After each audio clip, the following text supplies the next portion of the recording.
Well, welcome everyone.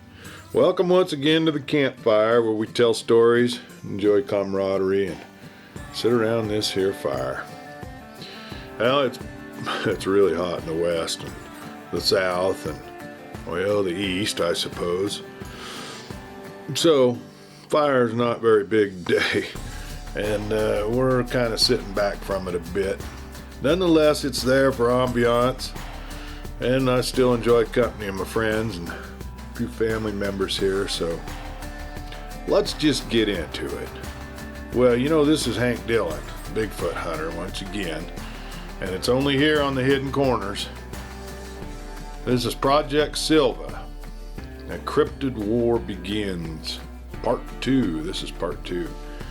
In the last episode, Facility Black Dome, it was once the most secure and secretive cryptid research base in all of North America.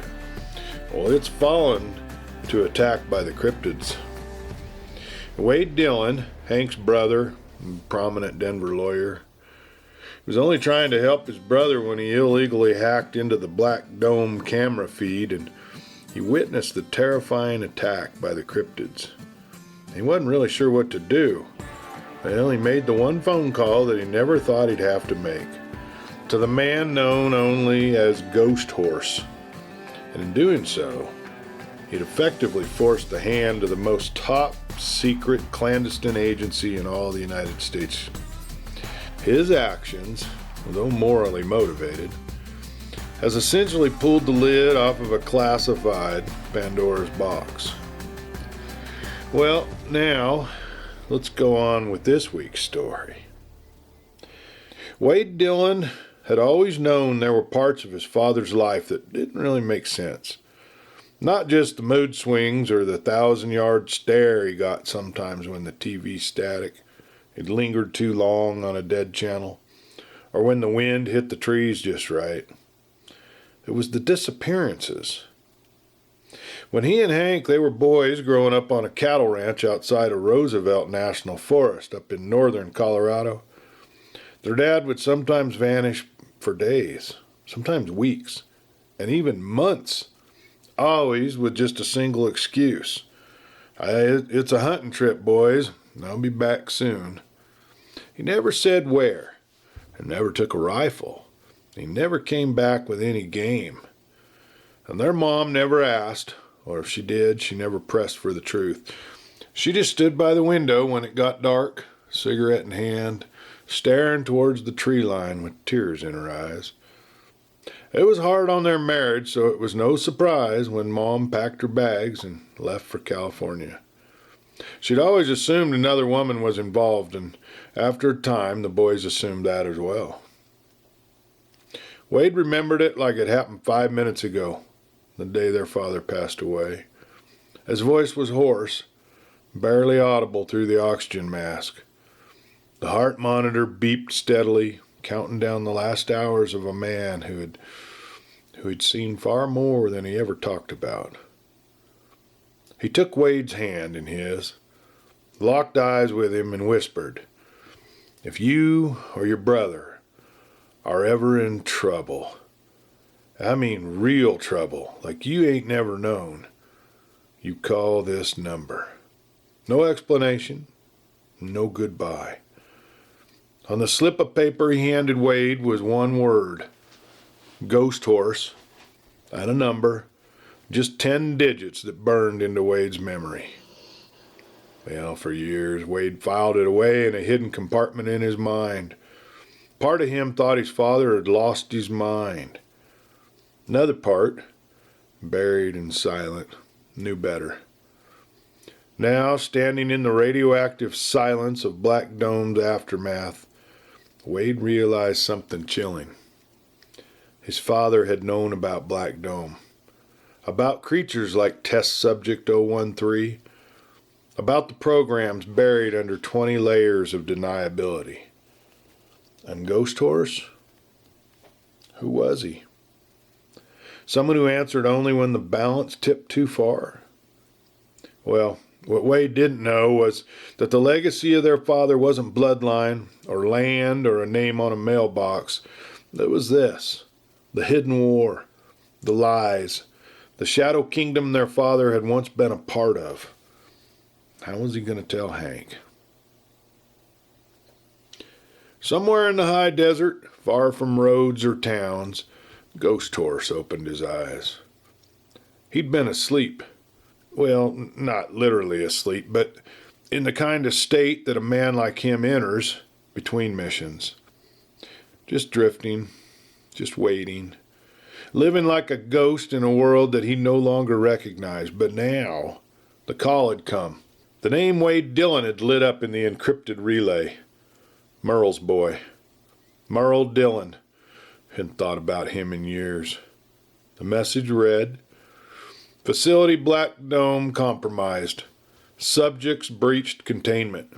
Hybrid active. Possible survivors. Code, Project Silva. You'll know what to do. He stood from the metal chair bolted to the floor of a bunker few had ever seen, opened the armory locker that was labeled Unit 42, and he began to prepare himself. His weapons were old, custom, hand-etched, not factory-issued, not mass-produced. Some were tools of war, others much older. His belt held more than just bullets.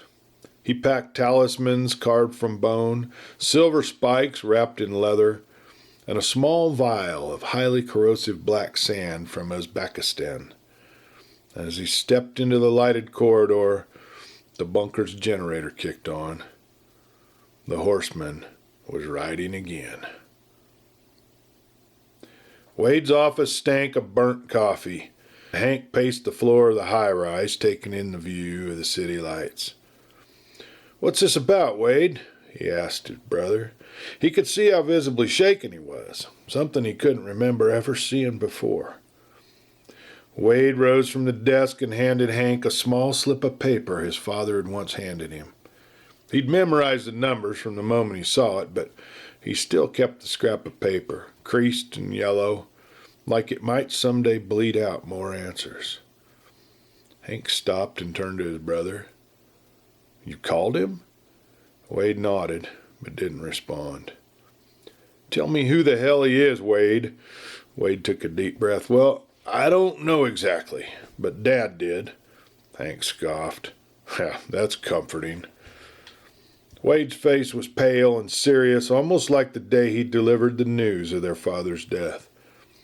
"You remember them hunting trips when we were kids?" "Of course I do," Hank said. "Why, we'd come home from school and Mom would just say, 'He's gone hunting again,' but he never took his rifle." Wade looked Hank in the eye. "He wasn't hunting deer, Hank. He was cleaning up things no one's supposed to know existed." Hank's expression darkened. Like cryptids?" Wade nodded. "And he wasn't alone. I think he worked with Ghost Horse. For decades, I think. I don't know the details, but I'm hoping there's something in Dad's notebooks." Wade handed Hank an iPad. "Well, you're just not going to believe what I witnessed. I moved the files onto this. It's got incognito software, so no one can trace it. So I want you to see what happened at Black Dome." While Michelle and Hank sat on the sofa watching the terrifying video coverage of the cryptid attack, Wade sat at his desk poring through his dad's notebooks, looking for references to Ghost Horse. In one notebook, a grainy black and white photograph of two men was stuck between the center pages. It was a younger version of their father in front of a black, unmarked helicopter. He was standing next to a tall, lean figure. Face was blurred, either by time or intention. Could that be him? Wade flipped through more pages, redacted mission logs of an incident in 1982 in Siberia, another in the Himalayas. "Why have we never looked at this before?" he asked Hank. Hank glanced up from his iPad only momentarily, as his eyes were fixed on the destruction he was witnessing on the screen. I don't know. I guess we just thought they were private files of Dad's. It felt like we were prying into his personal life, and neither one of us wanted to find out what was really there. Honestly, I think we both figured Dad was leading another life somewhere with some other woman. I remember how we used to have conversations about having sisters or brothers that we'd never met. We all thought Dad was having an affair, and that's why Mom left. I don't know why Dad couldn't tell Mom what was really going on. Wade sighed deeply. Well, there's just so much I wish I could ask him now. Yeah, you and me both, Hank replied. Michelle had to turn away at the violence she was witnessing on the screen. Well, this is just absolutely unbelievable, Wade. We've got to do something. I'm afraid it's already been done. In the small bunker outside of Kingston, New York, built into a ravine and hidden by brush, Tom Sheffield, Darnell Rhodes, and his daughter Dusty sat listening to the static come over the radio. Facility, Black Dome, has fallen. Those bastards, Dusty said under her breath. They're going to level it with all the people inside. Tom slammed his fist down on the table. You'd better tell me what the hell is going on here. What is Black Dome, and what do you two have to do with it? Now, I have a right to know what I've got myself into. Sit down and shut up, Dusty replied, pouring herself a cup of black coffee. I'll tell you what this is about. It's about the damn government trying to act like God. Black Dome isn't just a base of operations, she began. It's a containment vault. It's a prison, a lab, a graveyard. Pick your word. It was built in the late 1960s after a failed operation in the Congo, where U.S. operatives encountered something they couldn't kill. Something they never really fully understood. They called it Alpha Zero. The public never knew about it. A few years later, they hired a scientist by the name of Frank Sterling, who was interested in doing research on the Sasquatch, trying to mix cryptid DNA with humans to create an offspring hybrid. And that's when Black Dome became the research facility that it is today. It was funded through black budgets, Darnell added. No oversight committees, no names. They started bringing in cryptids, creatures from legend, from myth, Dusty continued. Wendigos, skunk apes, shapeshifters from the Arctic, Bigfoot, aliens, anything they could capture from anywhere in the world or beyond. They weren't just studying them. They were breaking them down, mapping DNA, isolating traits, testing regeneration properties, breeding them and cloning them. Tom's jaw clenched. Building hybrids? He said. Yes, Black Dome wasn't just about study. It became a manufacturing facility, quiet, hidden, and dangerous. They wanted soldiers that could survive anything. Operatives that could vanish into the fog, climb trees like panthers, and heal from bullet wounds in seconds, or swim underwater for hours, even days. And that's what Project Silva was about. Tom took a deep breath. So where do you and your mom come into this picture? Dusty hesitated. My mom worked on the outside. She was a communications specialist hired to keep the press away. But she wasn't loyal to the program. She was undercover, part of a buried resistance that's been trying to expose the truth for years. And when she vanished, over a decade ago now, it was because her life was in danger. So I stepped in. I took her credentials. I tried to get deeper. Tom rubbed his temples, trying to connect all the threads.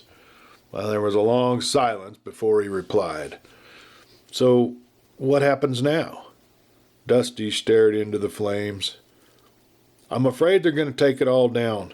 Along with all the people, the scientists, the soldiers, the staff, they'll wipe it from the face of the earth. That's what they do. But what do we do? Tom asked. Darnell finally spoke. We go dark. We gather intel, and we wait for the one man left who can deal with this.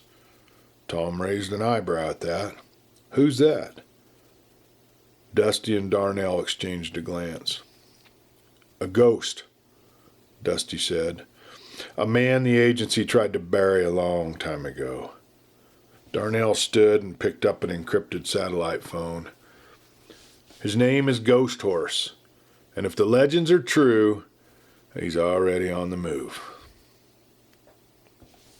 The air in Wade's Denver office was still, but the walls felt like they were closing in. Wade called his secretary, told her to stay home for the day and cancel all of his appointments. He needed more time. The morning sun was peeking over the mountains, and the city was already aglow with sound and traffic. They had poured through the loose notebook and were now looking through the rest of the items that Hank had brought that had been among his father's belongings. On the desk between the Dillon brothers sat a metal lockbox, rusted at the hinges, military issued, one of the many that their father had kept hidden beneath the loose floorboards in the old tool shed behind the old family ranch house. Hank had pried it open with a crowbar from the truck and found 7 additional leather-bound journals, weathered and wrapped in oilcloth. Inside, their father's handwriting was precise and deliberate. Pages of careful observation, field notes, and anatomical sketches filled the journal. Wade picked up the one labeled with red ink, 03. It was heavier than the others, and the corners were warped, marked by weather, sweat, and time. He took a breath, opened it, and began to read. Classified, Black Dome Initiative, Off-Grid Biologic Threat Containment Facility. The entries read like scientific logs, measured and clinical. There were drawings, grotesque sketches of elongated limbs, double-jointed skeletal frames, and human-like torsos fused with scaled exoskeletons or covered in patches of thick, matted fur. Creatures designed for the extremes of nature, ice, snow, wilderness, water. These were not creatures of fantasy, and their father wasn't embellishing myths to write a children's book. No, these creatures were real. Beneath one image, their father had written, Unknown entity recovered in the Siberian wilderness. Bipedal, extremely cold resistant, exhibits regenerative capabilities at the cellular level. Neural activity measured during stasis indicates psionic interference. Subject not killed by conventional means. Blood crystallizes on exposure to oxygen. Hank leaned in, scanning the diagrams. One showed a skeletal breakdown, hip joints resembling those of a large predatory cat, spine segmented like an eel. Another sketch stopped them cold. A humanoid lizard, a long tail arched behind it, eyes oversized, and the body was covered in dense plate-like scales with webbed fingers. Beneath it, their father had written, Subject captured off of Antarctic shelf using multi-band spear gun. Fins retract when on land. Gills located behind the jawline. Capable of short-range vocal mimicry. Highly evasive. And may possess learning behavior. The entries continued, each one more precise and more unnerving. I guess Dad was on hunting trips. But he sure wasn't hunting deer, Hank commented. And now you're a Bigfoot hunter, Wade replied. I guess the apple doesn't fall far from the tree. Hank smirked and shot his brother a sideways glance. They turned to the final pages, unbound loose sheets tucked into the back. The handwriting there was messier, ink smeared in places as if written under duress. At the bottom of the last page, a personal note was hastily scribbled. Antarctic specimen escaped containment during Trial 17. I do not trust the handlers or the agency. I suspect they are trying to breed it with a human to create a hybrid. This must be shut down. I'm contacting Ghost Horse. The blast wasn't announced. There was no warning sirens, no evacuations, just a rising light on the horizon, a bloom of pale white heat that flickered against the early dawn sky like a second sun, just before the mountain exploded. Facility Black Dome, built into the granite underbelly of a nameless ridge in the Colorado wilderness, was vaporized in less than 6 seconds. Steel walls melted like wax. Tunnels collapsed in on themselves. Research labs, cryogenic vaults, and containment chambers simply ceased to exist. The Black Ops strike was swift, surgical, and without remorse. No survivors were extracted, no remains recovered. It was a cleansing, not of failure, but of evidence. Even the cryptids, those that hadn't yet escaped, were consumed in the blast. From Cheyenne to Boulder, people felt it in their teeth before they heard it. Windows rattled, birds scattered, dogs howled. Then came the low, bone-deep rumble rolling through the valley like the sound of an earthquake. For a brief, terrible moment, chaos reigned. Near the blast site, tree lines were leveled in concentric waves. A firestorm whipped across the treetops, then died just as quickly, choked by the shock wave. Snowcaps melted into Rocky Mountain glaciers, vaporized into mist that never reached the ground. Then, silence. A hush as if the entire world was holding its breath. There was no bird song. Even the insects fell still, as though some primal instinct had warned them. This is a place where things went horribly wrong. Now there was only a crater of glassified rock, scorched earth, and a strange shimmer rising from the ground, as though time itself was warped by what happened there. The headlines would report that a meteor had struck the earth, causing seismic waves. They called it an earthquake, 5.6 on the Richter scale. Facility Black Dome had never existed. And what about the scientists, the technicians, and the staff that were trapped inside? The families left behind? Well, they were the forgotten ones. They never stood a chance. The enlisted personnel deep within the Facility Black Dome weren't part of the decision, you see. They weren't briefed or warned. All they knew was that something monstrous had been let loose. The reinforced doors meant to contain it had become their tomb.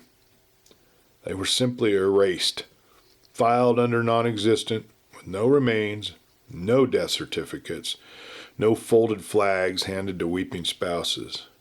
Above ground, families were given nothing but silence.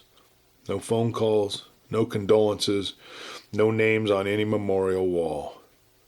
Your son or daughter was never in government service. We don't have any records of a facility by that name. Well, most families knew better, but speaking out meant possibly disappearing as well.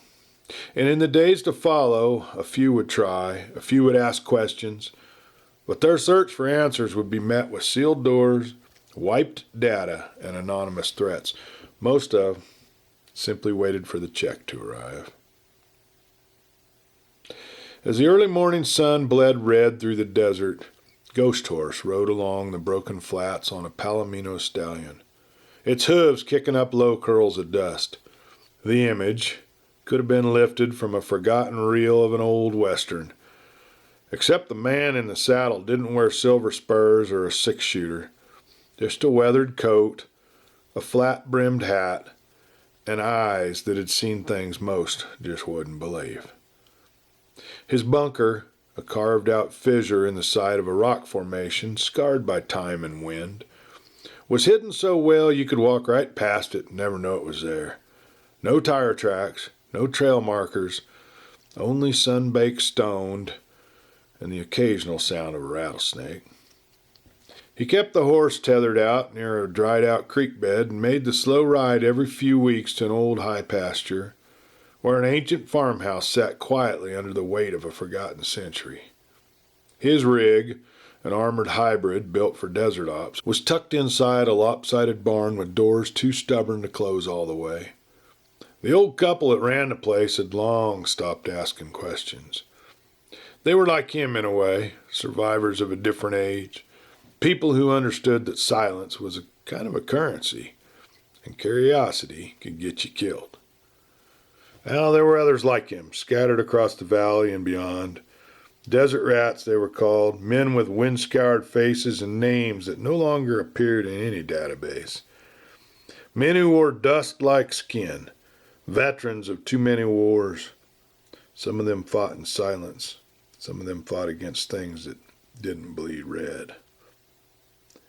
These men lived in trailers, in cabins, shacks hollowed out of old mining shafts, but all of them had one thing in common.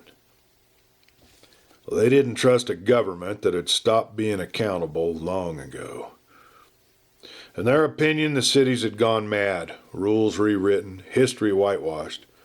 And while the news barked about conspiracies and hoaxes, these men lived among the ghosts of the real ones. The things buried beneath sand and rock and concrete. The secrets no agency dared whisper anymore. Ghost Horse was one of the last few who remembered what had really happened in places like Dulce, Groom Lake, and most recently Black Dome. He had burned files in his youth, carried the classified secrets, silenced leaks, until one day the silencing no longer felt like duty. It felt like collusion. And that's when he rode out into the desert alone. And now, as the first fingers of heat crept across the horizon, he guided the Palomino along a ridge, overlooking the cracked expanse of the valley, eyes locked towards the northeast. A single phrase passed through his thoughts, quiet and clear. Where are you? And in the distance, across the rising waves of heat, he felt it. A flicker, a pulse, a response. Not words, but location, sensation, and memory. Hybrid 013 was alive. Ghost Horse narrowed his eyes, his breath steady in the saddle. He had spent years pushing down that part of himself, the receptor, his unique ability to telecommunicate with these cryptids.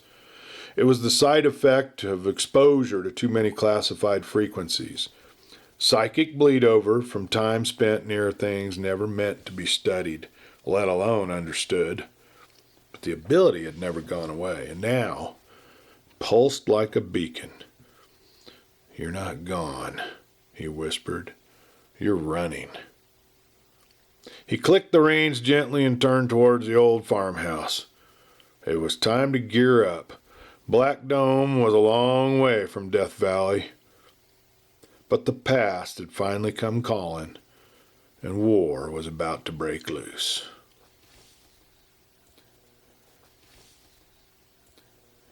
Deep in forest, miles from the blast site, the cold water rushed over his limbs, sharp, clean, and alive.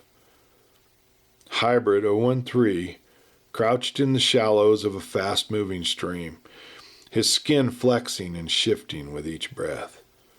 The forest canopy above filtered sunlight into shifting patches of gold and green, and for a moment he just listened.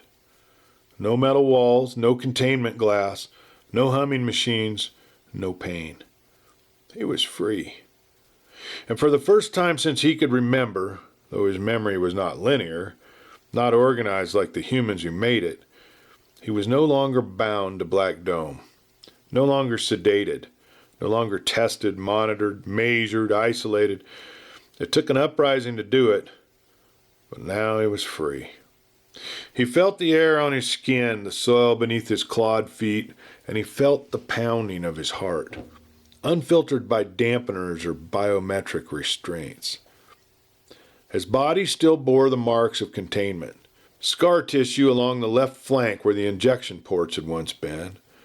A jagged line across his chest from the regeneration field test, a test they'd repeated 37 times. And though the wounds had healed, the scars had remained. He did not hate them, but he did remember everything they had done. He remembered the sounds of their boots in the corridor, the sudden hiss of gas, the needles, the whispered awe in their voices as they stared at him behind the observation glass like he was a holy relic or a weapon. They were wrong. He was neither. His mind picked up a call, a familiar voice. It was not menacing. In fact, it was calming. He remembered that voice. Their minds brushed in silence. 013 knew him, not as an enemy. The man had never tortured, that never had spoken, yet his thoughts could form words without sound. Where are you? And 013 had answered. Well, this is getting a little bit interesting, folks. Will you come around next week and we'll sit around the campfire just like we are? I think it'll be a little cooler, maybe a little better for all of us. And by golly, we'll tell some more stories. And until then, y'all be good, stay cool out there, maybe get some water. And if you can visit the lake or the creek or the stream, and remember your pets. By golly, they get hot too, and they got that fur on them. So until next week, why, be good to yourselves, be good to everyone around you. This is Clay Steele now. Good night.